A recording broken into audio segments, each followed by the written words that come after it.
সংসদের প্রথম অধিবেশন হলো এবং সংসদে বিরোধী দল এখন মুক্তিযুদ্ধের স্বাধীনতা বিরোধী যেই দলটি ছিল তারা এখন সংসদে বিরোধী দল এবং প্রথম দিনেই যে শোক প্রস্তাব উত্থাপিত হলো সেখানে ৭১-এর মানবতা বিরোধী অপরাধীদের নামে শোক প্রস্তাব উত্থাপন করলো। শুধু বিরোধী দলই না, সরকারি দলের বা জাতীয় সংসদের চিফ হুইপ তিনিও উত্থাপন করলেন। আসলে বিষয়টা কেমন নজির স্থাপন হলো? দেখুন, প্রথমে আপনাকে আমি বলতে চাই আজকে 25শে মার্চ, সেই কালো রাত্রের ভয়ালো দিন। সেই স্মৃতি বিজড়িত দগদগে ঘায়ের মতো আমাদের বাংলাদেশি মানুষের মনে এটা বিরাজ করছে। আজকে সেই ভয়ালো রাত। এই রাতেই বাংলাদেশের স্বাধীনতার ঘোষক প্রেসিডেন্ট জিয়াউর রহমান বলেছিলেন যে আই ডু রিভোল্ট, আমি বিদ্রোহ করলাম। আমি আমার কথা শুরু করতে চাই যে বাংলাদেশে এতদিন, গত 17 বছর ধরে যে মাফিয়া শাসন চলেছিল, যে সেই শাসনকে কিছু ছিটেফোঁটা এখনো উত্তরাধিকার সূত্রে আমরা বয়ে চলেছি, সেটার বিরুদ্ধেও আমাদের একটা রিভোল্ট, একটা বিদ্রোহ। এখন আপনার আপনার প্রশ্নে আসি। আপনি বলছেন যে শোক প্রস্তাব নিয়ে। দেখুন, যে মানবতা বিরোধী বা যুদ্ধ অপরাধী, এটা ছিল মানবতা বিরোধী অপরাধ। এই অপরাধের বিচার বাংলাদেশের এমন কোনো মানুষ নেই যেটা চাইনি। কিন্তু এই বিচারটা নিয়ে যখন আপনার রাজনীতিকীকরণ হয়েছিল, কোনো একটি রাজনৈতিক দল এটা পকেটস্থ করে তাদের মন মাফিক ইচ্ছা মতো এবং বিচার এবং আইনের সমস্ত সংস্কৃতিকে ভঙ্গ করে আহ, এই ব্যবস্থা চালু করেছিল, তখন অনেকেই প্রতিবাদ করেছিল যে বিচারটা সঠিকভাবে হোক এবং একটা জনমত গঠন করে, বিশেষ করে সমস্ত দলের অংশগ্রহণে এই ধরনের বিচার প্রক্রিয়া করলে সেটা ভালো হতো। আমরা সেই সময় সেটা প্রতিবাদ করেছিলাম যে সমস্ত দলের অংশগ্রহণে এই বিচারটা যেন হয় এবং এই বিচারের নামে যেন কোনো প্রহসন না হয়। এই বিচারকালীন সময় আমরা স্কাইপ বিতর্ক, আরো অনেক কিছু দেখেছি। আহ, এখন এই বিচারটাকে, যেহেতু আমরা ওই সময় আপনার প্রক্রিয়াটাকে বিচারকে আমরা বিচার করতে হবে, এটা আমাদের ঠিক, বিচার প্রক্রিয়াকে আমরা প্রশ্ন প্রশ্ন করেছিলাম। এখন সেই জন্য এখন দেখেন যে এই প্রস্তাব, এই কতগুলো নাম প্রস্তাব করা হয়েছে যে শোক প্রস্তাবে, কিন্তু প্রক্রিয়াকে এটা এখনো প্রশ্নবিদ্ধ গৃহীত করেছিলেন, হয়নি। কিন্তু ধরেন যারা আসামির মানে কাঠগড়ায় ছিলেন বা যাদের দণ্ডপ্রাপ্ত হয়ে যাদের নামে শোক প্রস্তাব আনা হচ্ছে, তাদের ব্যাপারে মানে আপনাদের যেই দলের স্রষ্টা আর কি, দল যিনি তৈরি করলেন, শহীদ প্রেসিডেন্ট জিয়াউর রহমান, তিনি মুক্তিযোদ্ধা ছিলেন বা আপনাদের দলে অনেক মুক্তিযোদ্ধা আছেন, তারা জানেন, একদম চাক্ষুষ তারা সাক্ষী, আপনারাও জানেন নিশ্চয়ই, আমরাও জানি, কিন্তু তারা আর কি প্রত্যক্ষভাবে তারা সাক্ষী দেখেছেন, শুনেছেন। অতএব এখান থেকেই এই প্রশ্নটা করা যে যাদের বিচার প্রক্রিয়ার আওতায় আনা হলো তাদের ব্যাপারেও কি আপনাদের এই বিষয়টা ছিল যে আসলে বিচার প্রক্রিয়ার মধ্যে যাদেরকে আনা হচ্ছে বা যাদের বিচার করা হচ্ছে তারা আসলে কোনোভাবেই এর সাথে সংশ্লিষ্ট ছিলেন না? না, কোনোভাবে সংশ্লিষ্ট না, এটা আমরা কখনোই বলিনি। পিপলস পারসেপশন একটা বড় ফ্যাক্টর। পিপলস পারসেপশনে এভরিথিং রাইট, আপনি যেগুলো বলছেন যে এগুলো সব ঠিক। কিন্তু যেহেতু বিচার প্রক্রিয়াটা নিয়ে আমরা প্রশ্ন তুলেছিলাম, সেই জন্য সেই প্রক্রিয়াটা যেহেতু আপনার অস্বচ্ছ ছিল, তাই হয়তোবা আপনি যখনই আবার এই বিচারগুলোকে আপনার স্বচ্ছ প্রক্রিয়ার মাধ্যমে একটা ঐক্যবদ্ধ জাতি হিসাবে, মানে ঐক্যবদ্ধ বলতে বলতে পিপলসের যে জনমত, পাবলিক ওপিনিয়নটাকে যদি একত্র করতে পারতাম, তাহলে খুব ভালো হতো। তাহলে এই প্রশ্নগুলো এখন তোলা যেত না। সেজন্য বলছি, দেখেন, এই এই যে যারা রাজাকার, যারা স্বাধীনতা বিরুদ্ধে, তাদের নিয়ে সবাই কিন্তু রাজনীতি করেছে, তাদেরকে সবাই কিন্তু একদম। অনেক সময় কোলে টেনে নিয়েছে, অনেক সময় দূরে ঠেলে দিয়েছে রাজনৈতিক স্বার্থে। আমরা রাজনৈতিক দল হিসেবে বিএনপি মুক্তিযুদ্ধের, আপনি যেটা বললেন যে ঘোষক, তারই দল। সুতরাং আমরাও সেভাবে মনে করি যে এই রাজাকারদের বিচার স্বচ্ছ প্রক্রিয়ার মাধ্যমে একটা বিচারটা হলে সবচেয়ে ভালো হতো। এখন যেমন ধরেন শেখ হাসিনার বিচার হচ্ছে, হয়েছেও, সেই বিচার নিয়েও আন্তর্জাতিক অঙ্গন থেকে প্রশ্ন উঠেছে যে সেখানে বিচারের সঠিক মানদণ্ড সেটি মেনে চলা হচ্ছে না।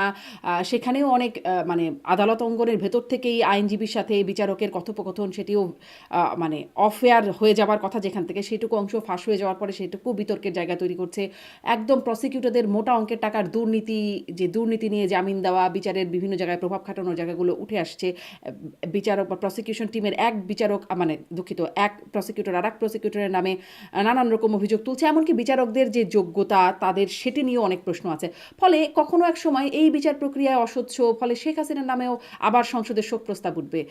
এরকমই কি একটা নজির সৃষ্টি হলো? এরকম নজির সৃষ্টি হলো না। যদি আপনি মনে করেন যে কেউ যদি কোনো মনে করে যে এই বিচারটা অস্বচ্ছ প্রক্রিয়া হচ্ছে, ডক্টর ইউনূসের নেতৃত্বে যে সরকার ছিল তারাই বিচারটা শুরু করেছে। আমাদের টার্মে আমরা পাবলিক প্রসিকিউটরকে বদল করেছি। আর আপনি দেখেছেন যে আপনার এতগুলো প্রশ্নের জন্য হোক আর যে কারণেই হোক, বিচার প্রক্রিয়াটা স্বচ্ছ করবার জন্য কিন্তু আমরা প্রসিকিউটরও বদল করেছি। সুতরাং আপনাকে আরো অপেক্ষা করতে হবে যে বিচারটা শেষ পর্যন্ত আহ, ন্যায্যভাবে হচ্ছে কি না। যদি এটা দিয়ে কোনো প্রশ্ন ওঠে তাহলে ভবিষ্যতে তো এরকম হতেই পারে। এটা তো আপনি এখন থেকেই কনফার্মলি বলে দিতে পারবেন না যে এই বিচার নিয়ে প্রশ্ন উঠবে না। এখন দেশের ভিতর কিন্তু এখন এই ধরনের কোনো প্রশ্ন ওঠেনি।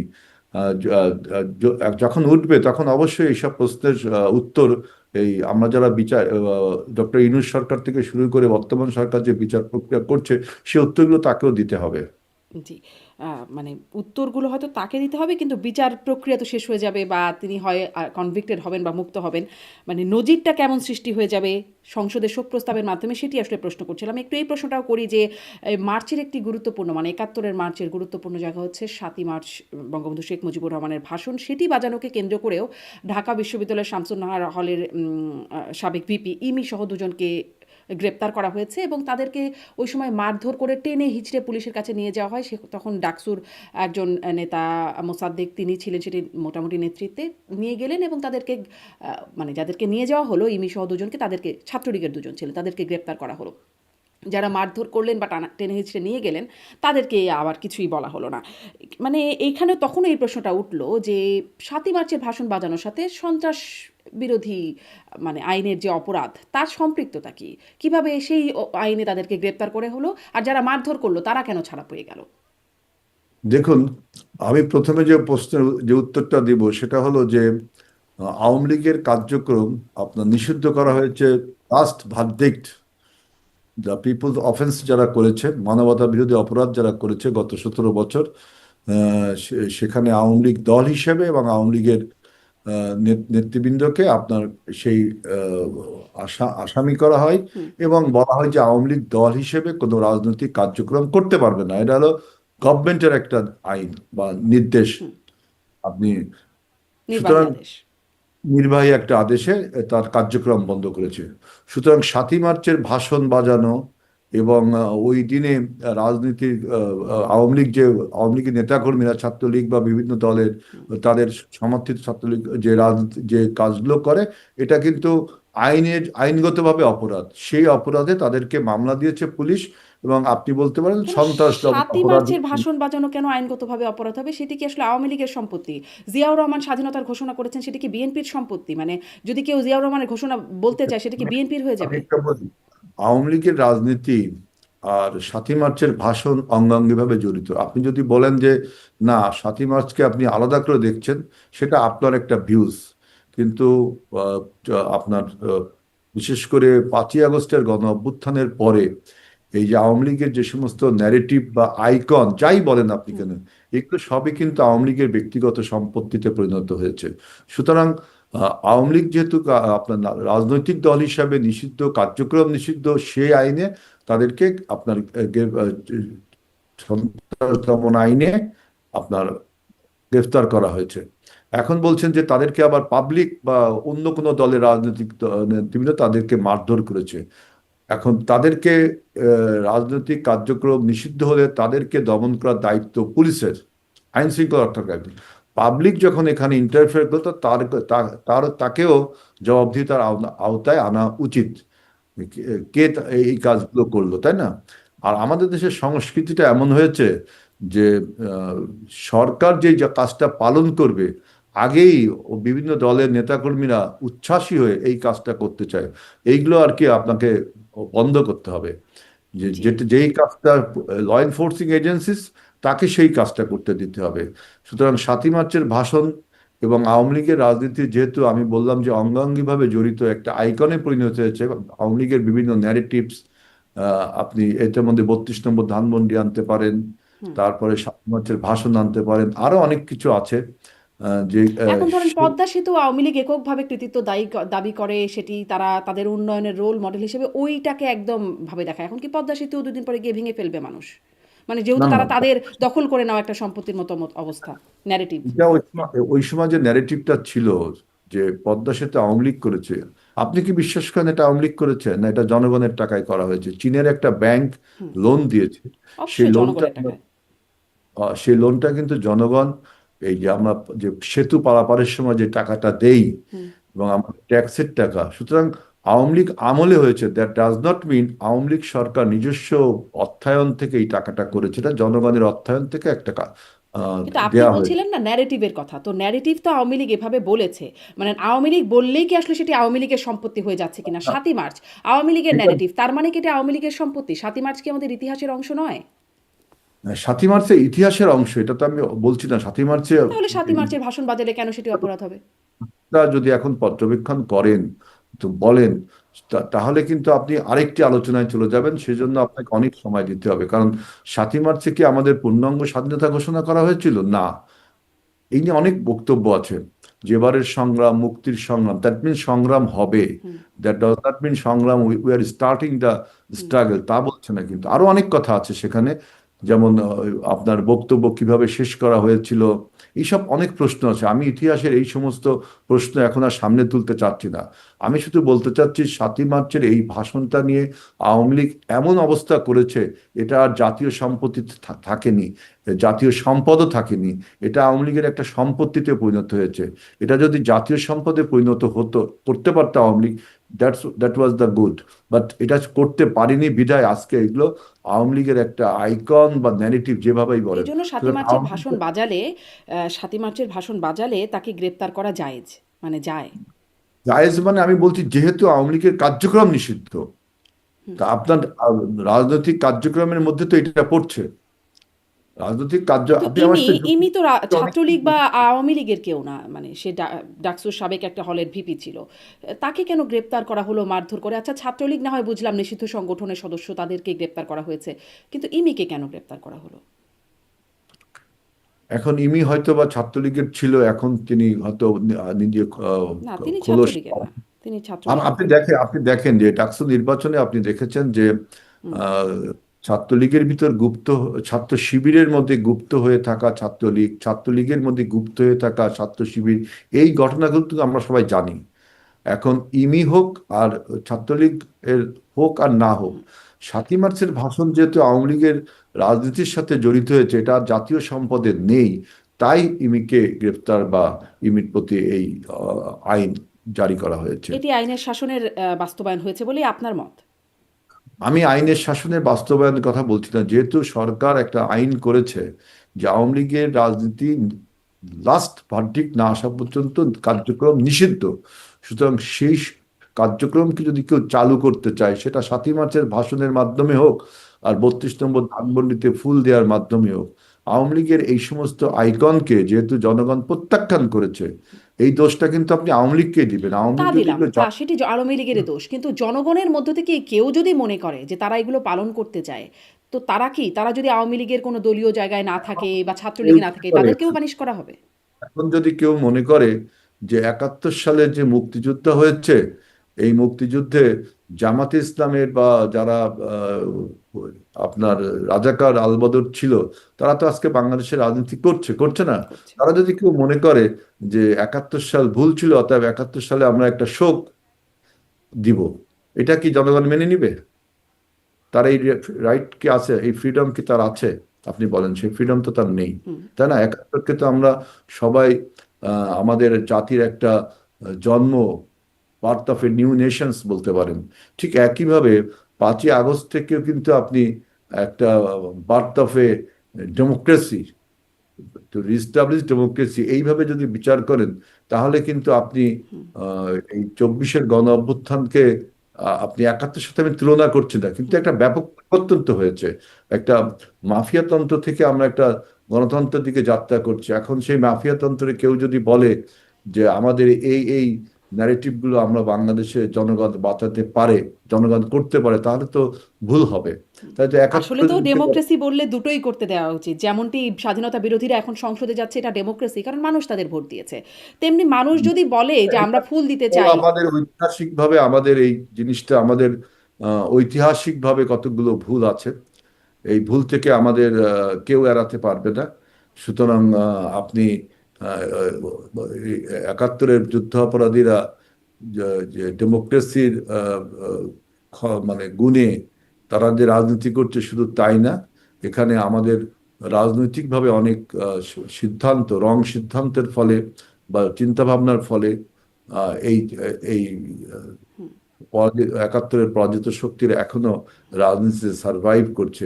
এইসব আলোচনা করতে গেলে আপনাকে আরো অনেক অনেক একাডেমিক আলোচনা এবং রাজনৈতিক আলোচনা অনেক বড় হয়ে যাবে ডিবেটটা। তার মানে ছোট করে যদি এক লাইনে উত্তর দেন, একাত্তরে পরাজিত শক্তিরা তার মানে এখন ভ্যালিড, মানে তারা রাজনীতি করতে পারবে, সেটি রাজনৈতিক ভুল বা যাই হোক না কেন তার কারণে, কিন্তু 24-এর পরাজিত শক্তিরা পারবে না। এটা একদম দেখেন ভেরি রিসেন্ট, দগদগে মানে ঘায়ের মতো মানুষের মনে এখনো বিরাজ করছে। মানুষ এখনো অত্যাচারিত, নিপীড়িত, নিগৃহীত এবং আহত পঙ্গু মানুষ এখনো তাদের আহাজারিতে ভরপুর। সুতরাং আপনি এত সহজে এই জিনিসটাকে ভুলাতে পারবেন না, আপনাকে আরো সময় নিতে হবে আরো মানুষকে নতুন বুঝাইতে। দগদগে ঘা হওয়া পর্যন্ত, মানে আরো একটা অন্য পক্ষের মানুষের আপনার দগদগে ঘা হবে, তারপর ভুল।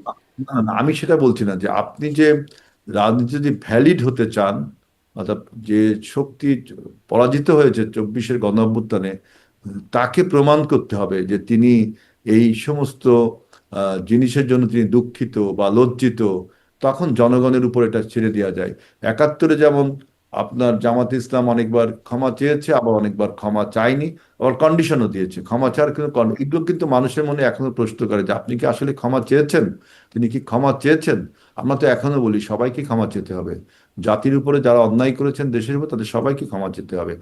তখন জনগণ হয়তো আপনাকে অন্যভাবে নিবে। জি, কিন্তু ক্ষমা এই আসলে জামাত কেউই কেউই নিঃশর্ত ক্ষমা কাউকেই সেভাবে মানে স্পষ্ট হয় না মানুষের কাছে। আহ, ক্ষমা তো চাওয়া উচিত। হুম, মানুষের উপর অন্যায় অত্যাচার করলে, হুম, হুম। দেশের স্বাধীনতা সার্বভৌমত্বের বিরুদ্ধে গেলে, যখন তিনি পরাজিত হন, তখন তার তো রিপেন্টেশন থাকতে হয়, ক্ষমা চাইতে হয়, জি। তাই না? এখন আসলে অন্যায় অত্যাচারটা বন্ধ হবে কিনা, যেহেতু আপনারা একটা প্রত্যাশার জায়গায় গিয়ে এখন সরকার গঠন করেছেন, সেই জন্য এই প্রশ্নটা, যে ধরুন আপনারা অনেক অন্যায় অত্যাচারের শিকার হয়েছেন, আপনারই একটা অনুষ্ঠান শুনছিলাম, আপনি নিজেই 200টির বা তারও অধিক হয়তো মামলার আসামি হয়েছেন, মিথ্যা মামলা বা হয়রানিমূলক মামলার শিকার হয়েছেন। এখন আপনাদের যারা বিরোধী পক্ষ, এখন কি তাদের পালা, মানে যদি বলি তাদের অনেকেই আসলে এরকম ভুয়া মামলায়, তাদের নানান অপরাধ আছে বা থাকতেই পারে, কিন্তু হত্যা মামলা, গণহারে হত্যা মামলায়, হত্যা চেষ্টা মামলায় আছেন, বিনা বিচারে আছেন এবং জামিনও হচ্ছে না। আছেন সাংবাদিকরা যারা আওয়ামী লীগপন্থী, কেউ কেউ চাটুকার হিসেবেও আখ্যায়িত করেছেন, বা তারাও এখন অনেকে জেলখানায় আছেন, জামিন হচ্ছে না। বয়স্ক মানুষ, অসুস্থ মানুষ, তাদের জামিন হচ্ছে না। মানে এখন কি তাদের পালা, আপনাদের পালা শেষ হয়েছে এখন তাদের? আমি যেটা বলতে চাচ্ছি যে রাজনৈতিক প্রতিহিংসা, এইটা থেকে বিএনপি অন্তত নিজেকে মুক্ত দাবি করে।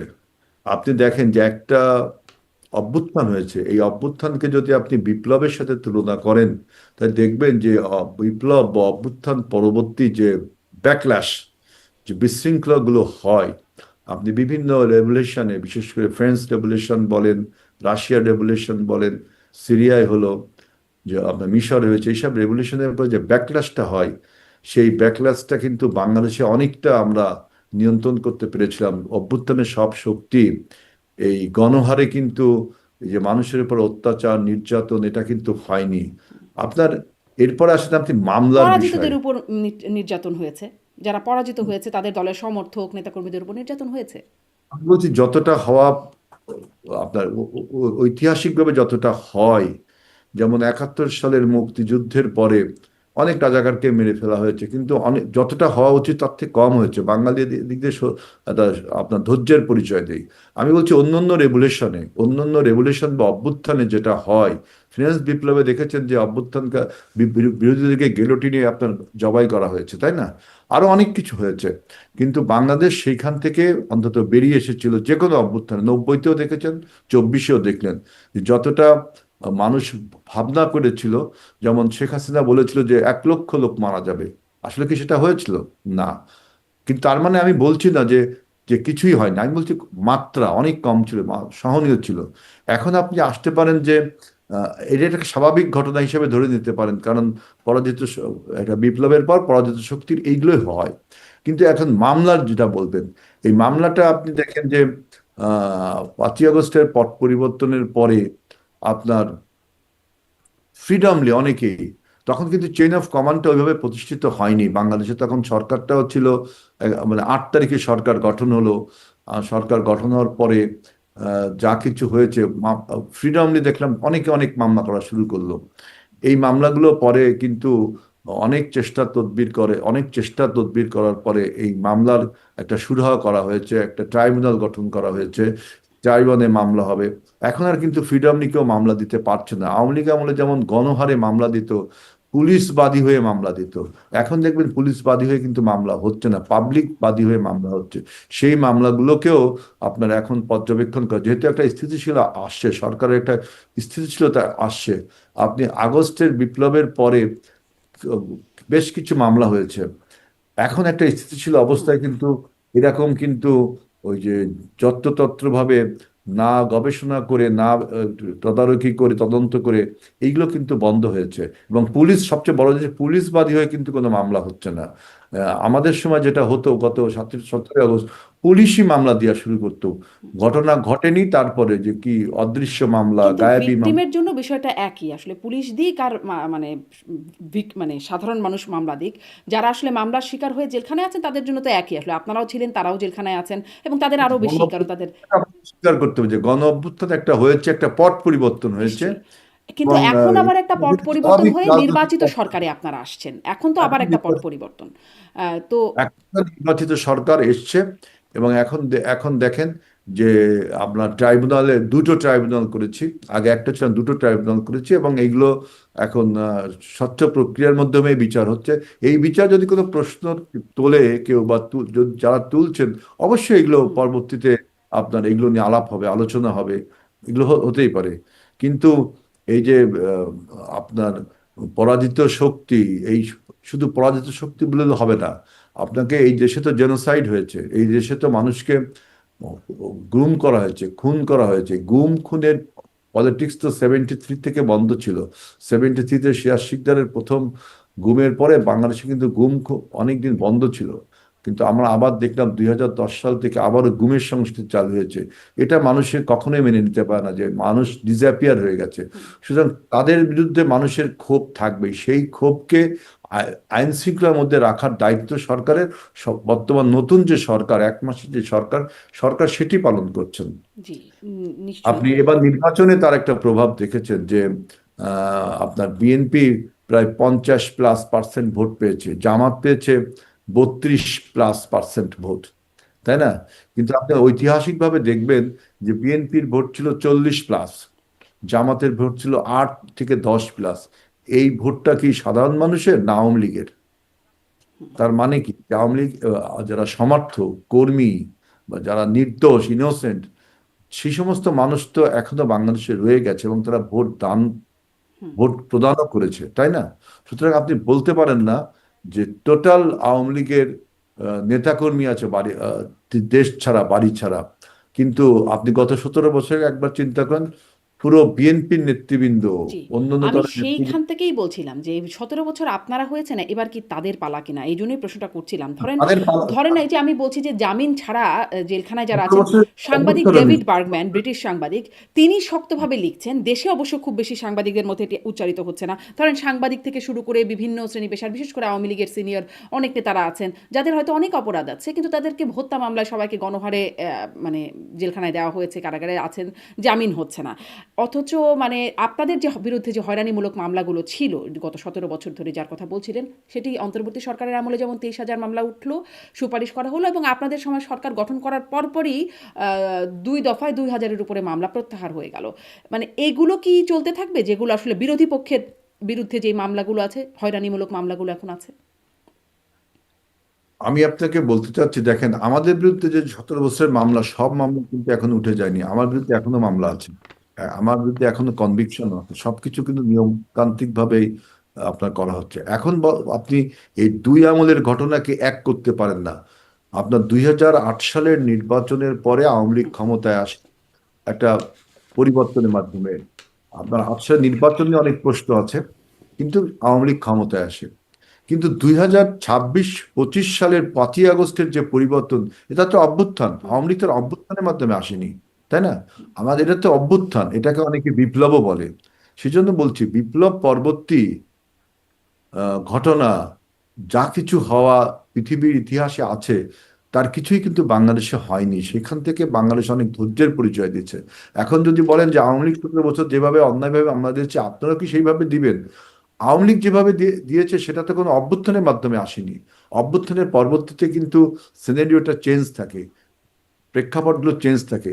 তারপরেও আমরা কিন্তু আমাদের নতুন সরকার গঠন হওয়ার পরে, অর্থাৎ আপনার এই 17ই মার্চ গঠন হওয়ার পরে দেখবেন একটা স্থিতিশীল অবস্থায় আমরা এসেছি। যে এই যে গণহারে মামলা, তারপরে হুম। হয়রানি, এগুলো কিন্তু কিন্তু আবার একটা আবার আপনাদের সরকারের সময় রাজশাহী রেঞ্জের ডিআইজির কাছে সেটাও বেশ ভাইরাল হলো যে তিনি নির্দেশ দিচ্ছেন যে আওয়ামী লীগের কোনো নেতা তারা জামিন পেলে সাথে সাথে আবার শোন অ্যারেস্ট দেখানো যেন হয়, এবং তাই হচ্ছেও, বাস্তবতে তাই হচ্ছেও। এটি কি আসলে মানে আইনগতভাবে এটি কি একটা যৌক্তিক কথা, বা আবারও সেই প্রশ্ন আইনের শাসনের নজির? দেখেন, আমি একটা বলি, 71 সালের মানবতা বিরোধী আইনে যখন কাদের মোল্লাকে ফাঁসি দেওয়া হলো, সেই ফাঁসির রায় কি চেঞ্জ করা হয়নি আপনার জনগণ থেকে? জনগণকে তখন সমর্থন জানিয়েছিল বা জানিয়েছিল না? করাতে হয়েছে। 71 যেমন একটা পথ পরিবর্তন, 24-এর 5ই আগস্টও কিন্তু এরকম একটা পথ, যদিও আমি সিমিলারিটি করছি না, কিন্তু ওইরকমই অনেকটা। সুতরাং আর তারপরেও বলছি যে কোনো পুলিশের অফিসার যদি এরকম পাবলিকলি আপনার ডিক্লারেশন দিয়ে থাকে, নির্দেশনা। সেটা অবশ্যই আইনের চোখে আপনার নিন্দনীয়। এবং নিশ্চয়ই সেই ব্যবস্থা আপনার এবং আমার এই অনুষ্ঠান যারা শুনছে, তারা দেখছে, এবং সেটা নিশ্চয়ই তদন্তপূর্বক তার একটা প্রক্রিয়া হবে। কিন্তু আমি বলতে চাচ্ছি যে কাদের মোল্লাকে যখন ফাঁসি দেওয়া হয়, তখন কিন্তু ফাঁসি না, যাবজ্জীবন দেওয়া হয়, তখন কিন্তু আপনার এই গণজাগরণ মঞ্চ করে তাকে ফাঁসিতে বাধ্য করা হয়েছিল, তাই না? কারণ 71-এর ওই পরিবর্তন, যে নির্মম মানুষ, ওই লোমহর্ষক ঘটনাকে মানুষ মেনে নিতে পারেনি, তাই তো এটা হয়েছিল। আবার এইখানে কিন্তু একই ঘটনা, এখানেও একই রকম। তারপরেও একটি ন্যায়ভিত্তিক এবং একটি আপনার বিচার ভিত্তিক সমাজ ব্যবস্থা গড়ে তোলবার জন্য বর্তমান সরকার, তারেক রহমানের নেতৃত্বের সরকার, আইন শৃঙ্খলাকে যথার্থভাবে পরিচালনা করবার জন্য আপনি এখন দেখবেন যে এরকম আপনার মামলার আন্দাজে মামলার হিড়িক। কিন্তু মানবতা বিরোধী যারা অপরাধ করছে, তাদের মামলা তো চলবে, জি, তাদের বিচার নিশ্চয়ই, তো চলবে। নিশ্চয়ই। যারা অপরাধ করেছে তাদের মামলা তো চলতেই হবে। কিন্তু প্রশ্ন হচ্ছে ওই যে ডিআইজির সেই নির্দেশনা, তারপরে ডিআইজির বিরুদ্ধে কোনো ব্যবস্থা হয় নাই। বরং ডিআইজি যে নির্দেশনা দিলেন, সেই নির্দেশনা অনুযায়ী কাজ হচ্ছে। যে আওয়ামী লীগের নেতারা বের হচ্ছেন, জামিন হচ্ছে। আগে তো হচ্ছিলই না, এখন জামিন হচ্ছে, কিন্তু হলে আবার তাদেরকে আবার শোন অ্যারেস্ট করা আমি হচ্ছে। আপনাকে বললাম যে কাদের মোল্লার ফাঁসি যেভাবে হলো, এরকম তো অভ্যুত্থান বা বিপ্লবের পরে এরকম হতেই পারে। তারপরও হতেই পারে বলে যদিও বলছি, তারপরও সেটাকে যতটুকু আইন শৃঙ্খলা না, কাদের মোল্লার ফাঁসির পরে তো একটা গণজাগরণ মঞ্চ করে আইন পরিবর্তন করা হলো। আইন পরিবর্তন করে সরকার পক্ষে আপিল করে তার ফাঁসির আইন তার মানে কি? করা হলো। তার মানে কি? তার মানে কি আপনি প্রচলিত আইনের উপরে একটা অবজ্ঞা, এইটা আরেকটা আলোচনা, প্রচলিত আইনের প্রতি একটা অবজ্ঞা। সুতরাং এটি এই অন্তর্বর্তী সরকারের সময়ও আইসিটি আইন কয়েক দফায় পরিবর্তন করা বিপ্লব হয়েছে। বিপ্লব বিপ্লব আপনার অভ্যুত্থান, এইগুলোর যে আপনার লাস্টে যে ব্যাকলাশটা হয়, যে বিশৃঙ্খলাগুলো হয়, সেগুলো বাংলাদেশে অনেক কম হয়েছে। কিন্তু যে কিছু কিছু তো আপনার এই এই রোগ, এই সিনড্রোম থাকবেই। এটা তো আপনার মানতেই হবে যে 5ই আগস্টের এই পরিবর্তন বাংলাদেশের রাজনীতিতে একটা বড় ধরনের পরিবর্তন। বাংলাদেশ যে কক্ষচ্যুত হয়েছিল, আবার কক্ষগতে ফিরে এসলো। অর্থাৎ যারা কক্ষচ্যুত করেছিল, তাদের উপরে কিছু আপনার বিচার ব্যবস্থা এগুলো চলবে। এখন এই বিচার ব্যবস্থার মধ্যে আপনি শৃঙ্খলা বিশৃঙ্খলা বের করতে পারেন। তবে মনে করবেন যে 71 সালে যারা পরাজিত হয়েছিল, তাদের বেলায় যেরকম মানুষ তাদেরকে এখনো মনে রেখেছে তাদের অন্যায়কে, ঠিক একইভাবে 5ই আগস্টের আগে যারা অন্যায় করেছে তাদেরকে মানুষ এখনো মনে রেখেছে। নিশ্চয়ই, নিশ্চয়ই। কিন্তু ওই যে সরকারের পক্ষ থেকে যে নির্দেশনা, মানে ডিআইজির নির্দেশনা তো এটা একটা সরকারেরই একটা অংশের নির্দেশনা হিসাবে। সেটি কি মানে না, DI নির্দেশনা পুলিশ ল এনফোর্সিং এজেন্সিজ এর একজন ব্যক্তি তিনি এটা বলেছেন। হুম, তার এই বক্তব্যটা কতটুকু সঠিক এইটা এই আমার দৃষ্টিতে আমি ব্যক্তিগতভাবে বলছি যে তিনি পাবলিকলি এরকম বলতে পারেন না। তার যে কিন্তু যদি যে এরকম কোনো নিয়ম থেকে থাকে সেই নিয়মটা তিনি হয়তো পালন করতে পারেন, কিন্তু তিনি পাবলিকলি বলেছেন এটা কতটুকু অফেন্স এই উত্তর আমার জানা নেই। আচ্ছা।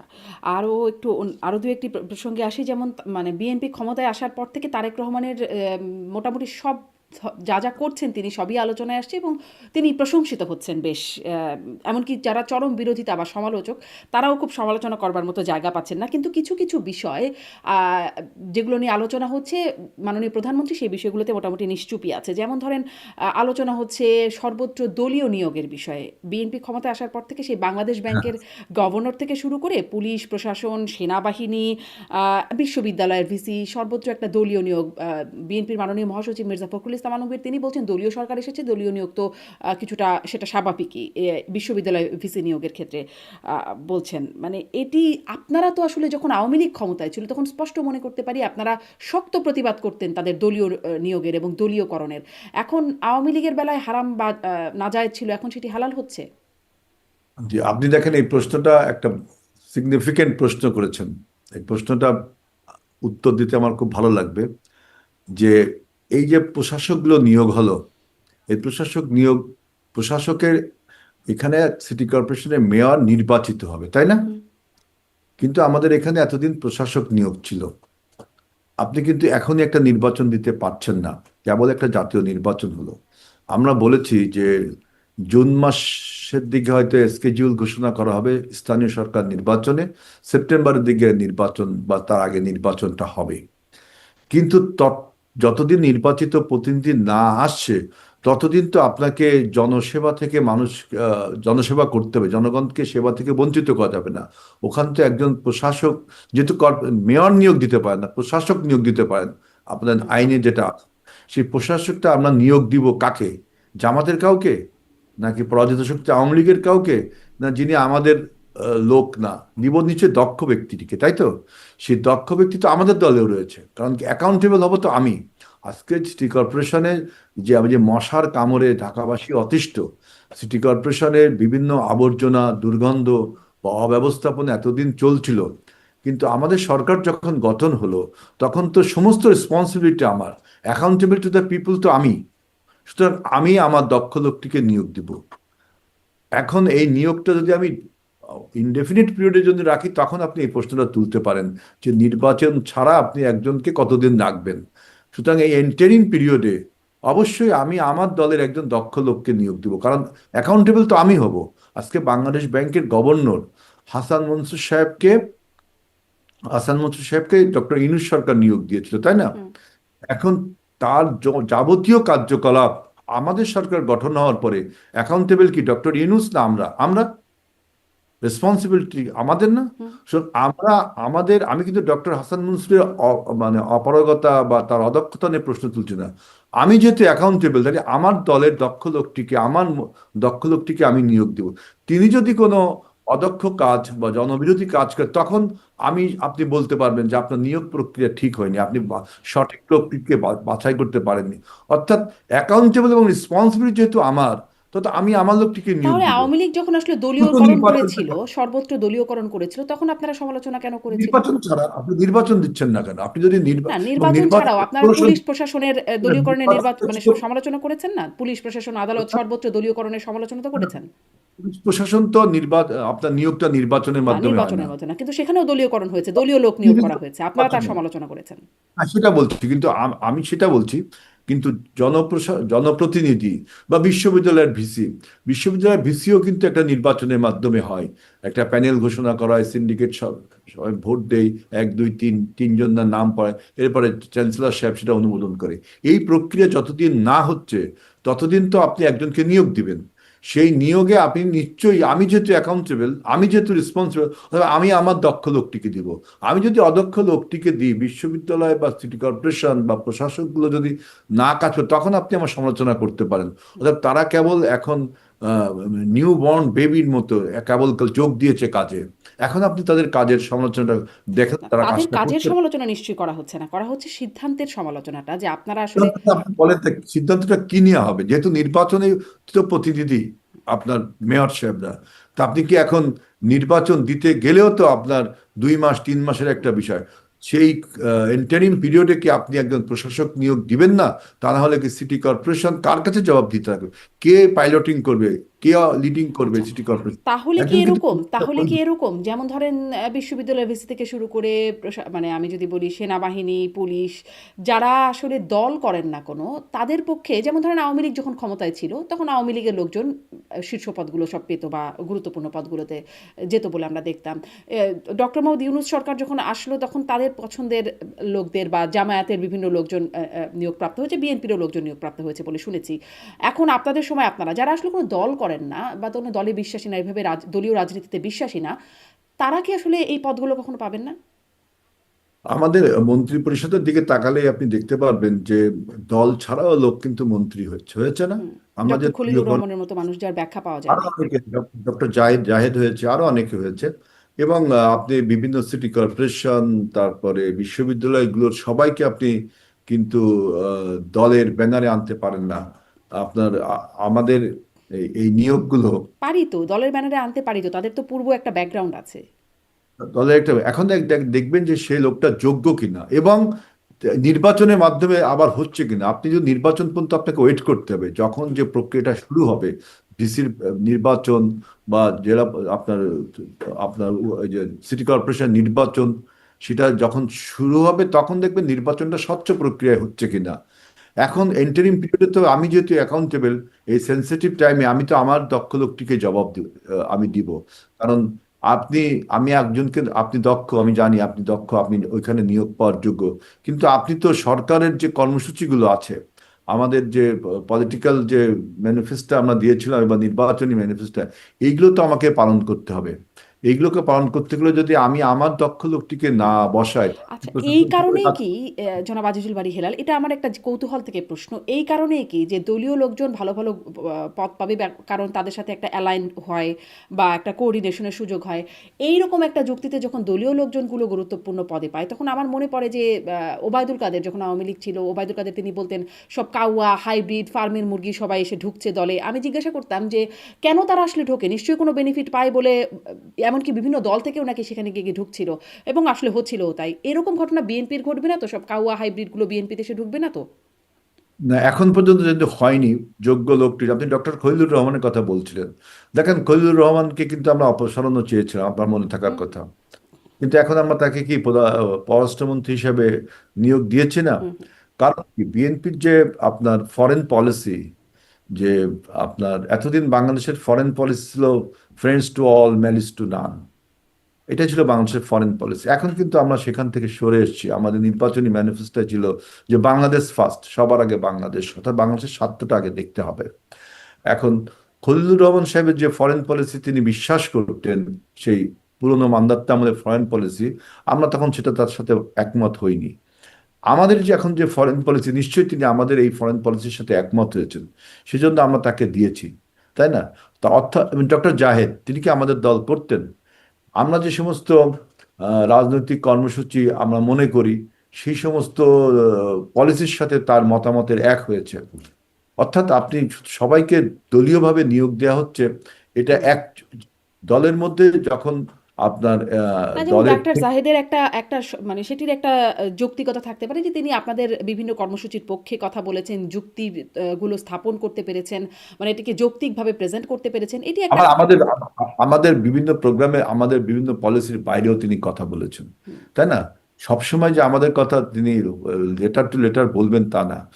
বক্তব্য হলো, আমরা যে পলিসিতে দেশটাকে ডেভেলপমেন্ট করতে চাই, আমাদের আমাদের সেখানে 31 আসলে দফা। ডক্টর খলিলুরের সাথে অ্যালাইনমেন্টটা হলো কখন, কখন হলো আসলে? কারণ আপনারা তো, জি, ওই যে আমি বললাম যে আমাদের যে ফরেন পলিসি, এই ফরেন পলিসির সাথে খলিলুর রহমানের যে ফরেন পলিসি ছিল, ডক্টর ইউনূসের যে ফরেন পলিসি ছিল, তার ব্যক্তিগত, তিনি একজন এই পররাষ্ট্র নীতিতে তিনি খুব দক্ষ লোক, তিনি তিনি যে ফরেন পলিসিতে বিশ্বাস করতেন, সেটা আমরা মানতাম না। আমাদের সাথে যখন ঐক্যবদ্ধ হলো, আমাদের কখন হলো এই আমাদের জিনিসটা, হলো কখন ওই আমাদের ঐক্যবদ্ধ ফরেন হওয়াটা? পলিসি মানলেন, এখানে ঠিক দিনক্ষণ তো আর আপনাকে বলা যাবে না, যে বলতে হবে যে আমার সেটা কি সেই থিওরি। লন্ডন বৈঠক থেকে হলো? না না না, সেটা আপনি বললে ভুল হবে, কারণ আমার যে থিওরি, আমি যে থিওরিতে দেশটা চালাতে চাই, আপনি হয়তো সেই থিওরিতে দেশটা চালাতে চান, হুম, আপনিও দেশের উন্নতি চান, আমিও চাই, কিন্তু আপনার থিওরি একরকম, আমার থিওরি একরকম। আমি যেহেতু নির্বাচনের মাধ্যমে ক্ষমতায় এসেছি, সুতরাং আমি আমার থিওরিটা অ্যাপ্লাই করব। এই থিওরিটা যখন আপনি আত্মস্থ করবেন এবং আপনি সমর্থন জানাবেন, তখন আপনাকে আমার টিমে আমি কাজে লাগাবোই, এটাই স্বাভাবিক। জি, নিশ্চয়ই, নিশ্চয়ই। কিন্তু সেই আত্মস্থ করা বা সমর্থন জানানোর ঘটনাটা নির্বাচনের আগে ঘটলে তো সেটি একটা বায়াসড বিষয় হয়ে যায়। সেটির অভিযোগ করছে এখন জামায়াতে ইসলামী, মানে বিরোধী দল যারা আছেন তারা এটি নিয়ে অভিযোগ করছেন যে এই এ আসলে তো এমনটি হবার কথা না যে অভিযোগ তো থাকবেই, হ্যাঁ, অভিযোগ থাকবেই, অভিযোগের খণ্ডন তো আমি করলামই, যে আমরা তো নির্বাচনের আগে তার পদত্যাগ দাবি করেছিলাম, করেছিলাম না? হুম, আমি বললাম যে কোন শর্তে, যে আমাদের ফরেন পলিসির সাথে তার ফরেন ভিউজ জি, এক ছিল না। যখন তিনি আমাদের সমর্থন জানালেন যে হ্যাঁ, আপনার ফরেন পলিসি ঠিক আছে, আপনার ভিউজ এইভাবে এভাবে পালন করা যায়, তখন আমরা তাকে কাজে লাগালাম। জি। এটা একটা পূর্ণ প্রশ্ন যে কখন থেকে আসলে সমর্থন বা এই ঐক্যবদ্ধ হওয়ার ঘটনাটি কখন থেকে? কারণ ঠিক তিনি ফ্ল্যাগওয়ালা গাড়িতে এসে আবার ফ্ল্যাগওয়ালা গাড়িতেই ফিরলেন আরকি। মাঝখানে তো কোনো সময়ের ব্রেক দেখা গেল না। ফলে এই প্রশ্নটা মানুষ করছে যে কখন থেকে সেই ঐক্যবদ্ধ হওয়ার ঘটনাটি ঘটল? প্রশ্ন থাকবেই, উত্তর তো এটাই হবে যে আমার নীতির সাথে আপনার নীতির যখন মতের মিল হবে, তাই না? পৃথিবীতে আপনার এই যে আপনি দেখেন যে যারা স্বাধীনতা বিরোধী, তারা কি বাংলাদেশে এখন রাজনীতি করছে না? করছে বিরোধী দলে। করছে না। হুম, তাহলে আমি তো বললাম যে আ- আপনার কাল, সময়, প্রেক্ষাপট অনেক কিছু বদলে দেয়। নিশ্চয়ই। কিন্তু অনেক আমার কিছু আসলে আমাদের বক্তব্য মাথার যে উপর দিয়ে যায় আমাদের, তো। না না না, আমাদের বক্তব্য হলো যে বিএনপি আপনার যতবার দেখবেন আপনি ক্ষমতায় এসেছে, জনবান্ধব কিছু কাজ করেছে। এই এই আলোচনা আপনি তোলেননি, তারপর এই জন্য আমি স্টপ রাখলাম, কিন্তু আমাদের দেশকে ডেভেলপমেন্টের জন্য, দেশের ফরেন পলিসি, দেশের ইকোনমিক পলিসি, এই সমস্ত পলিসির সাথে যদি আপনি দ্বিমত করেন, তখন তো আপনাকে আমার টিমে রাখবো না, তাই না? আমরা সেজন্য পদত্যাগও দাবি করেছিলাম। এখন দেখা যাচ্ছে যে আমাদের ফরেন পলিসিকে যদি আমরা সামনের দিকে নিয়ে যেতে চাই, যে বাংলাদেশ ফার্স্ট, সবার আগে বাংলাদেশ, বাংলাদেশের স্বার্থটা আমরা দেখবো, যেমন আমাদের একজন পররাষ্ট্র প্রতিমন্ত্রী শামা ওয়াজ তিনি বলেছেন যে মেরুদণ্ড সোজা করে দাঁড়াবে বাংলাদেশ। আমরা এই ধরনের নেতৃত্ব দেখতে চাই। নিশ্চয়ই আমাদের এই কথার সাথে তিনিও, বর্তমান যে পররাষ্ট্রমন্ত্রী, তিনিও ঐক্যমত হয়েছেন, তা না হলে তো আমাদের টিমে আমরা নিতাম না। জি, নিশ্চয়ই। এখানে আপনি, নিশ্চয়ই এখানে আপনি ঐকমত্য তো বলতে হয়েছে পারেন। বটেই। ওই প্রশ্নটাই যে কখন ঐকমত্য হলো। যাই হোক সেটি আপনি বলছেন কালক্ষণ সময় এগুলো বলার তো আর মানে সুযোগ নেই। ফলে এটুকু রয়ে রয়ে গেল। ওই দলীয় নিয়োগের কথা মানে বলছিলাম যে দলীয় নিয়োগ করায় যেটি আওয়ামী লীগের অনেক সমালোচনা আপনারাও করেছেন এবং তখন সমালোচনা হয়েছে। তার পরিণতি খুব ভালো হয় নাই আওয়ামী লীগের জন্য। মানে একটা বিভিন্ন কারণেই ওটাও একটা কারণ ছিল তাদের ৫ই আগস্ট অপরিহার্য হয়েছিল। কিন্তু আপনাদেরও তো পরিণতি ভালো হয় নাই দলীয় নিয়োগের যদি অতীত ঘটনা বলি, যদি বলি ময়নিউ আমাদের আহমেদ এখন সাবেক এখন সেনাপ্রধান। নিয়োগ বলছিলাম আমি, অতীতের কথা আমি ডাকছি না। এখন যে নিয়োগগুলো না, আমি দিয়েছি, অতীতের কথাও একটু টানছি যে দলীয় নিয়োগের পরিণতি যে খুব ভালো হয় না আওয়ামী লীগের বেলায় আমরা দেখলাম, আপনাদের বেলাও যেটি দেখা গিয়েছিল সেটিও খুব ভালো পরিণতি না। মইনুল আহমেদের কথা বলছি, যিনি আসলে বেগম খালেদা জিয়ার পছন্দের ব্যক্তি হিসেবেই আসলে কয়েকজন জ্যেষ্ঠতা লঙ্ঘন করে তাকে সেনাপ্রধান করা হয়েছিল, বা যে এই যে গ্রেপ্তার হলেন এখন মাসুদ উদ্দিন চৌধুরী, তিনিও আসলে একরকম পছন্দের ব্যক্তি বলে নবম ডিভিশনের জিওসি আত্মীয়তার একটা সম্পর্ক ইত্যাদি থেকে হলো, কিন্তু তাদের দ্বারা তাদের তো ফল খুব ভালো হলো না। মানে দলীয় নিয়োগের ফল তো খুব ভালো হয়নি বিএনপির জন্য।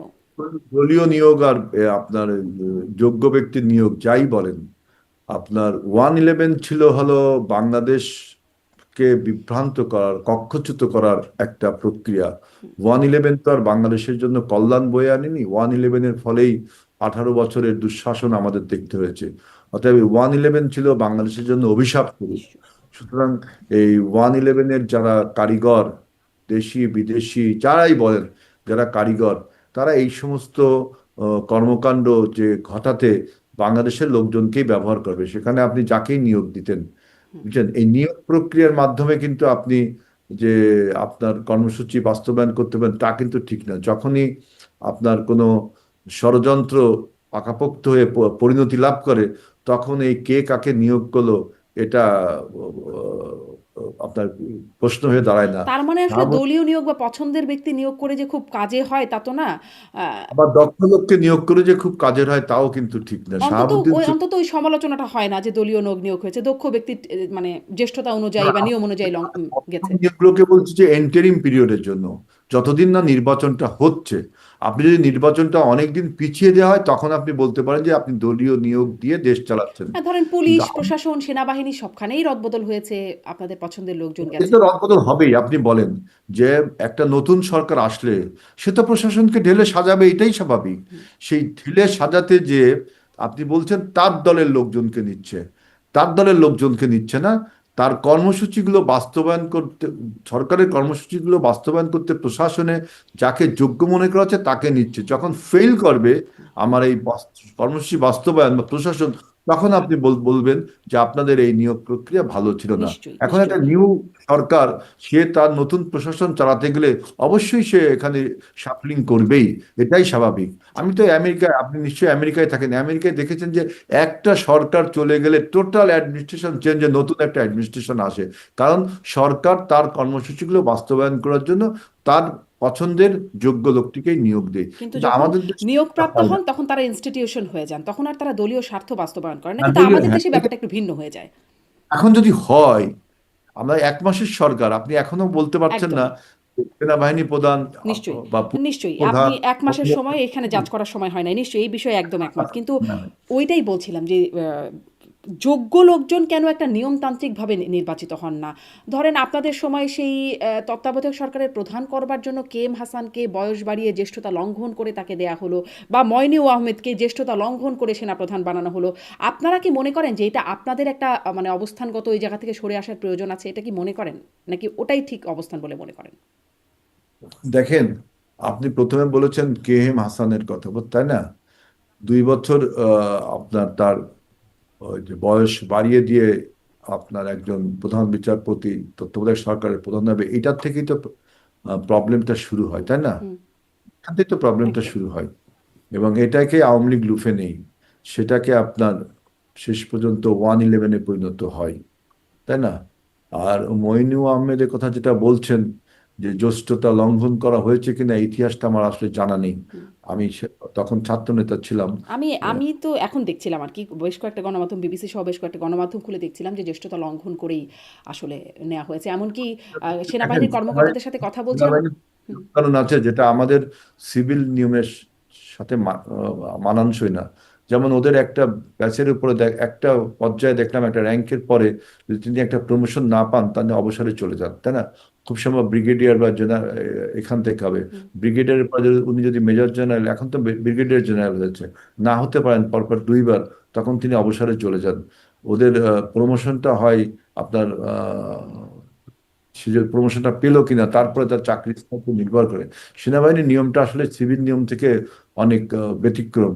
সুতরাং তখন কিভাবে হয়েছেন উনি, নিশ্চয়ই কোনো আইন, নীতি, নিয়ম মানে করেই জ্যেষ্ঠতা হয়েছে। লঙ্ঘন, মানে সেই লাইনে যারা ছিলেন সেই লাইনটা লঙ্ঘন করে তাকে জ্যেষ্ঠ যে ব্যক্তি তিনি যদি প্রমোশন পাওয়ার যোগ্য না হন, সেনাবাহিনীতে কিন্তু এটা হুম। আছে, জ্যেষ্ঠ যে ব্যক্তি তিনি প্রমোশন পাওয়ার যোগ্য না, হয়তো আপনি বলছেন প্রমোশন পাওয়ার যোগ্য, আমি বলছি প্রমোশন পাওয়ার যোগ্য না। একটা বোর্ড বসে প্রমোশনের জন্য, সেই জ্যেষ্ঠ ব্যক্তিকে প্রমোশন দেওয়া হয়নি বিধায় 3য় নম্বর বা 2য় নম্বর যিনি ছিলেন তিনি প্রমোশনটা পেয়ে গেছেন, এবং তখন তার চাকরি আর থাকে না।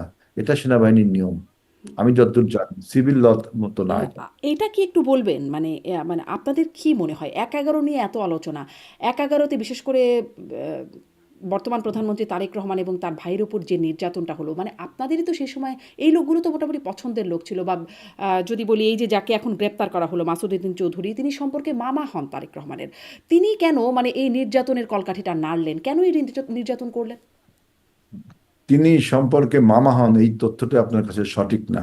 তিনি সাইদ ইস্কান্দারের ভাইরা ভাই, খালেদা জিয়ার তাহলে আপন মামা, ভাই সাইদ ইস্কান্দার। তাহলে মামা হয়। মামা না? আপনার এই এই এই এই সম্পর্ক যেহেতু আপনিও আমার আত্মীয় হন, বা আপনি যে কোনো লোকের সাথে, যে মুসলমান মাতৃ ভাই ভাই, এই ইকুয়েশনে সবাই আমরা আত্মীয় স্বজন, না, কিন্তু ভাই এটা তো ভাই, একটা তাই না? সম্পর্ক তো হয়, তাই না? যে আহ, এখন আমার মামার ভাইরা ভাই, তিনিও আমার মামা, এই এইটা তো আপনি প্রচলিত অর্থে বলতে পারেন কিছু, কিন্তু তাৎপর্যপূর্ণ ভাবে কি ঠিক মামা হবেন কেন? হ্যাঁ, মামার ভাইরা ভাই। মানে বোঝেন কত দূরে রাখ। এখন এগুলোকে আপনি এইভাবে আপনি ইকুয়েশন করলে সবাই সবার আত্মীয় স্বজন হয়ে যাবে। ওই যে বললাম ইখওয়ানে মুসলিম, হুম হুম ব্রাদার মিল্লাত, আমরা সবাই মুসলমান না, সবাই ভাই ভাই, হুম। কিন্তু এটা আমাদের মামা বংশধর, ভাগ্নে। আমাদের বংশধর। এই এই এই তত্ত্ব দিয়ে আপনি আপনি ডিরেক্ট মামা, কাউকে মামা ডাকা এক জিনিস না। আমার আমার জেনুইন মা আর কাউকে মা ডাকলাম, এটা একটা এক না, এক জিনিস না, এটা এক জিনিস না। মা তো মাই, মামা তো মামাই, চাচা তো চাচাই। এখন চাচার অমুক তমুকের তমুক, তিনিও আমার চাচা, এইভাবে অঙ্ক কষে বললে তো আপনার আত্মীয়তার বন্ধন আপনি, তাহলে সারা বাংলাদেশের মানুষ সবাই সবার আত্মীয়। আচ্ছা, কিন্তু মানে আত্মীয়তা আহ, আসলে তো আমি বলছি হয়। যে সে যে সে যখন যে নবম ডিভিশনে জিওসি হয়েছিল, নিশ্চয়ই তিনি তার কোয়ালিটি দিয়ে বা নিয়ম কানুন দিয়ে তিনি হয়েছিল। হওয়ার পরে তিনি যে বাংলাদেশ বিরোধী যে ষড়যন্ত্র ছিল 1/11-এ, যে বাংলাদেশ বিরোধী যে ষড়যন্ত্র, সেই ষড়যন্ত্রে তিনি পার্ট হয়ে গিয়েছিল। এখানে মামা ভাগ্নে চাচা ভাতিজার কোনো বিষয় না, এটা ষড়যন্ত্রের একটা পার্ট হয়ে যাওয়া, তাই না? মানে এই আসলে এর এর পেছনে আর কোনো কারণ নাই, মানে আপনাদের বোঝার মতো কোনো। আপনার বাংলাদেশ বিরোধী যে ষড়যন্ত্র, সেই ষড়যন্ত্রের বিরুদ্ধে তিনি অংশ হয়েছিলেন। এখন তিনি কার আত্মীয় এটা কিন্তু ইম্যাটেরিয়াল। এবং আপনাকে তো বললাম তিনি কারো আত্মীয়, তিনি অন্তত প্রেসিডেন্ট জিয়াউর রহমানের পরিবারের আত্মীয় ছিলেন না। মানে বেগম জিয়া পরিবারের আত্মীয় তো ছিলেন। এখন আমি তো বললাম যে মামার ভাইরা ভাই।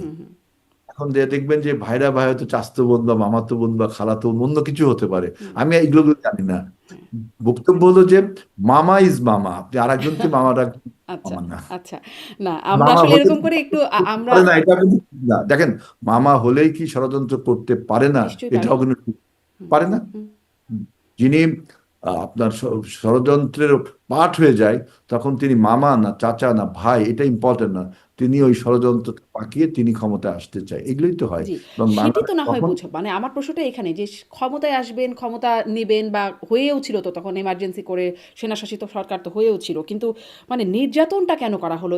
এই মাত্রায় নির্যাতন সেটি তো খুব সেটির কারণ কি? সেটির কি কোনো কারণ ছিল? ওনারা জিজ্ঞেস করতেন যে মাসুদুল আহমেদকে যে আপনি কেন জনগণের উপরে এত নির্যাতন করলেন, তাহলে উনি ভালো উত্তর দিতে পারতেন। কারণ জি। আমিও যখন নির্যাতিত হয়েছিলাম, আমিও গ্রেফতার হয়েছিলাম, ছাত্রলীগের সেক্রেটারি রোটন আমার সাথে গ্রেফতার হয়েছিল, আমরা জেলখানায় সবাই একসাথে ছিলাম, নির্যাতনও ভোগ করেছিলাম সেনাবাহিনীর কাছে একসাথে।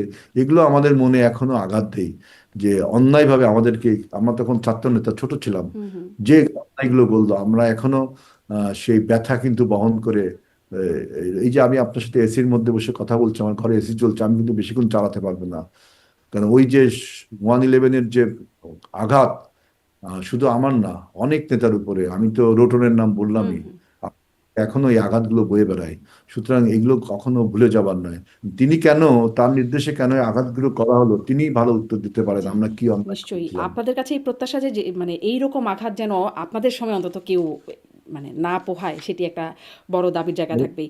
এই সময়ে এসে মাসুদউদ্দিন চৌধুরী কেন গ্রেপ্তার হলো? মানে এতদিন ধরে হলো না, এমনকি অন্তর্বর্তী সরকারের সময় গেল, আওয়ামী লীগের সময় তো গেলই, তারপর অন্তর্বর্তী সরকার গেল, এখনই সে কেন মাসুদউদ্দিন চৌধুরী গ্রেপ্তার হলো? আমি পত্রিকায় যেটা দেখলাম যে তিনি কোনো একটা আদম ব্যবসার সাথে তো আগের কথা, বহু জড়িত, আগের কথা। মানব পাচার, মানব পাচারের সাথে জড়িত একটা মামলায়। এখন আপনাকে আরো অপেক্ষা করতে হবে যে আসল রহস্য কি, শুধু এই মানব পাচার না আরো কোনো কোনো কিছু আছে। তবে এটা আমি বলতে নির্দ্বিধায় বলতে পারি যে 1/11-এর ফলে তিনি দেশের যে সর্বনাশ করেছিল, দেশকে যে 17 বছরের বা 18 বছরের স্বৈরাচার উপহার দিয়ে গিয়েছিল, মাফিয়া উপহার দিয়ে গিয়েছিল, এই জন্য তার বিচার হওয়া উচিত। এবং আমার প্রিয় ছাত্র নেতাদেরকে যেভাবে অত্যাচার করেছিল, সব ছাত্র নেতাদেরকে কিভাবে অত্যাচার করেছিল, এটা মানুষের উপরে মানে আঘাত করেছিল। এরকম যে কারণটা হচ্ছে 111, মানে মানে অজুহাত যদি নাও বলি, কারণ যে কারণে গ্রেপ্তার হচ্ছেন এটি হচ্ছে 111, কিন্তু থিওরিটিক্যালি বা খাতা কলমে দেখানো হচ্ছে আদম পাচার। এটা আপনাকে আরো অপেক্ষা করতে হবে, আপনাকে আরো রিপোর্টগুলো যখন আমরা পূর্ণাঙ্গ পাবো। কারণ আমি তো সরকারের বা কোনো ডিপ স্টেটের লোক না, আমি আপনার মতোই একজন আমজনতায় ধরতে পারেন, যদিও আমি এমপি, কিন্তু আমি পত্রিকায় দেখেছি যে মানব পাচারের সাথে জড়িত ছিল এবং কিছু বিশৃঙ্খলার সাথে মানে ইকোনমিক করাপশনের সাথে জড়িত ছিল। এখন আপনাকে আরো অপেক্ষা করতে হবে যে আসলে আরো কি কি বিষয়, তখন একটা পূর্ণাঙ্গ চিত্র আপনাকে দেওয়া যেতে পারে। জি। শেষ প্রশ্নে আসি একটু, যে জ্বালানির বিষয়টা সেটি এখন খুব একটা হাইপ তুলছে বাংলাদেশে। কারণ সরকারের পক্ষ থেকে বলা হচ্ছে, জ্বালানি মন্ত্রী বলছেন যে যথেষ্ট তেল মজুদ আছে, জ্বালানি মজুদ আছে। সড়ক পরিবহন মন্ত্রী বলছেন কোথায় তেল নাই আমাকে জানান, আমি তেল দেবো আমি, এরকম কথা ভাইরাল হচ্ছে। কিন্তু আবার পাম্প থেকে জানানো হচ্ছে তেল নেই বা মানুষ তেল পাচ্ছেন না। এই অনাস্থার জায়গাটা কিভাবে দূর হবে, বা এটা আসলে কতদিন চলবে এরকম? দেখেন, আমি এখানে বলতে চাই, বাংলাদেশে কিন্তু কথা মানার রাজনীতি এটা একটা বহুল প্রচলিত শব্দ। অনেকে অনেক কথা বলে। আবার বাংলাদেশের মানুষ যে হুজুকে হুজ্জতে বাঙালি একটা কথা আছে, ওই যে বিচারপতি হাবিবুর রহমানের একটা বই আছে, হেকমতে চীন হুজ্জতে বাঙালি। মানে চীনারা হেকমত জ্ঞান দিয়ে কাজ করে, আর বাঙালি হলো হুজ্জত। আপনি দেখেন, যখন ইরান যুদ্ধ, আমেরিকা এবং ইসরায়েল যুদ্ধ বেঁধে গেল, প্রথমে 1 মাসের যুদ্ধ জুন মাসে একটা হলো, এরপরে এখন আবার যুদ্ধ হলো আজকে প্রায় 1 মাস, তাই না? হুম। এই যুদ্ধ শুরুর অজুহাত দিয়ে কিন্তু আপনি যে কোনো সরকারকে দেখবেন, এই বিএনপি সরকার, এই বর্তমান তারেক রহমানের নেতৃত্বে সরকার ব্যতীত অন্য যে কোনো সরকারকে দেখবেন, যুদ্ধের অজুহাত দিয়ে সাথে সাথে দাম বাড়িয়ে দিয়েছে। ইউক্রেন যুদ্ধের সময় আমরা দেখেছি, হুম। ইউক্রেন যুদ্ধের প্রভাব বাংলাদেশে পড়তে না পড়তেই জিনিসপত্রের দাম বেড়ে গেল এবং বলা হলো যে ইউক্রেন যুদ্ধের প্রভাব। হুম। কিন্তু আপনি দেখেন যে আমরা এই ইরান যুদ্ধের ফলে তেলের দাম কিন্তু বৃদ্ধি করা হলো না, কারণ পূর্ব নির্ধারিত মূল্যে তেল কেনা ছিল এবং সেই তেল আমাদের মজুদ ছিল। প্রায় 1 মাসের মতো তেল মজুদ রাখার সক্ষমতা আমাদের সরকারের রয়েছে, মানে যে কোনো সরকারের রয়েছে আমাদের এই দেশে। যে 3টা ডিপো আছে, পদ্মা, মেঘনা, যমুনা, এই ডিপোতে এই তেলগুলো মজুদ করা। অনেকে বলে 45 দিন, অনেকে বলে 1 মাস। আমার মনে হয় 1 মাসের বেশি মজুদ করা যায় না। সেই তেলটা আমাদের রয়েছে। এখন যেহেতু একটা হুজুগ তুলেছে যে তেলের স্কারসিটি হবে, তেলের ক্রাইসিস হবে, তেলের দাম বাড়বে, এতে মানুষ আপনার হুমড়ি খেয়ে পড়লো আপনার এই বিভিন্ন তেল ডিপো আবার পাম্পগুলোতে, তাই না? তখন আমরা এখানে রেশনিং ব্যবস্থা করলাম একটা, এবং একটা পার্সিমনি, একটা মিতব্যয়িতার একটা চেষ্টা করা হলো। এখন যেটা বলা হচ্ছে যে মন্ত্রী মহোদয় বলছেন তেল আছে, আমাদের যে 1 মাসের রিজার্ভের হয়তো আপনার 10-12 দিনের তেল খরচ হয়েছে, তাই না? আরো তো তেল রয়েছে। এখন সেই তেলগুলো ডিপোর থেকে পাম্পে যাবে। আমি আমার ব্যক্তিগত গবেষণা থেকে বলছি, সরকারের বক্তব্য আমি বলছি না।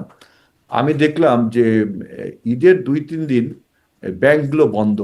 সুতরাং ডিপোর লোকগুলো যে পে অর্ডারটা আপনার পাম্পগুলো যে পে অর্ডারটা দেয় ব্যাংকের মাধ্যমে, যে পেমেন্টটা, এই পেমেন্টটা না করতে পারার ফলে এই ডিপোগুলো আপনার তেলগুলো পাম্পে দিতে পারেনি। তো এখানে উচিত ছিল যে এইটা ফোরকাস্টিং করে, আমাদের মন্ত্রী মহোদয়ের ফোরকাস্টিং করে অন্তত এই পেমেন্টের সিস্টেমটা সচল রাখলে পাম্পে তেলগুলো চলে আসতো। আমাদের হুম। তেলের এই হতে যে মজুদটা রয়েছে, কিন্তু এর পরে এখন যে ক্রাইসিসটা হবে, যে আপনি এই তেল শেষ হয়ে গেলে নতুন তেল কিনতে হবে, তখন তো তেলের দাম তো বিশ্বব্যাপী বেড়েছে। তখন সরকারকে একটা চ্যালেঞ্জের মুখে পড়তে হবে। আমরা মানুষকে ভোগান্তি থেকে বাঁচানোর জন্য, দেখেন, আমরা গতকালকেই মনে হয় প্রায় 30 কোটি না তার বেশি ডলার দিয়ে আমরা স্পট পারচেজিং করলাম এলএনজি। আপনি দেখেছেন যে আপনার এলএনজি ইংল্যান্ডের একটা কোম্পানির কাছ থেকে। কিন্তু আপনি এইভাবে স্পট পারচেজিং করে বা 1 মাসে বেশি তেল মজুত করতে পারেন না, আর মজুত করতে পারলেও তেলের দাম তো এখন বাড়বে। হুম। সুতরাং সরকারকে এখন উচিত হবে যেটা, সেটা হলো যে আমাদের নতুন জ্বালানির সন্ধান করতে হবে। এই ক্রাইসিসটা অনেকদিন চলবে আমার ধারণা। হুম। আমি, আমার ভুল হতে পারে, অল্প দিনে শেষ হলে তো আমরা বাঁচলাম, শুধু আমরা না, পৃথিবীর অনেক মানুষই বেঁচে গেল, কারণ ওয়াশিংটন, তেল আবিব আর আপনার এই যে তেহরানের যুদ্ধের প্রতিধ্বনি বাংলাদেশ কেন সব দেশের উপরেই পড়ছে। নিশ্চয়ই। সুতরাং আমাদেরকে এখন নিশ্চয়ই বিকল্প জ্বালানির দিকে যেতে হবে। রিনিউয়েবল এনার্জি, হুম। ওয়েস্টের থেকে এনার্জি হয়, আপনার সূর্যালোক থেকে এনার্জি, এইটিকে জানাতে হবে। এবং সরকার দেখবেন যে এই আহ, বিশ্ব পরিস্থিতি বিবেচনা করে 7 সদস্যের একটা কমিটিও গঠন করেছে আপনার এই বিশ্ব পরিস্থিতিতে তেল সরবরাহ মোকাবেলা করবার জন্য। কারণ আপনি জানেন যে এই জ্বালানি হলো সভ্যতার চাবিকাঠি। জি, এই জ্বালানি সংকট হলে সবকিছুর দাম বেড়ে যাবে, পরিবহন ব্যয় থেকে সবকিছু, বিদ্যুৎ অনেক সমস্যা হবে। এই চ্যালেঞ্জটা সরকারকে খুব স্মার্টলি ফেস করতে হবে। এই জন্য আমি দেখেছি যে সরকার যে একটা কমিটি করেছে এই বিশ্ব পরিস্থিতি মোকাবেলাটা করা যায় কিভাবে। তারপরে পার্সিমনির কথা একটা বলেছে, যে মিতব্যয়িতার কথা বলেছে। তারপরে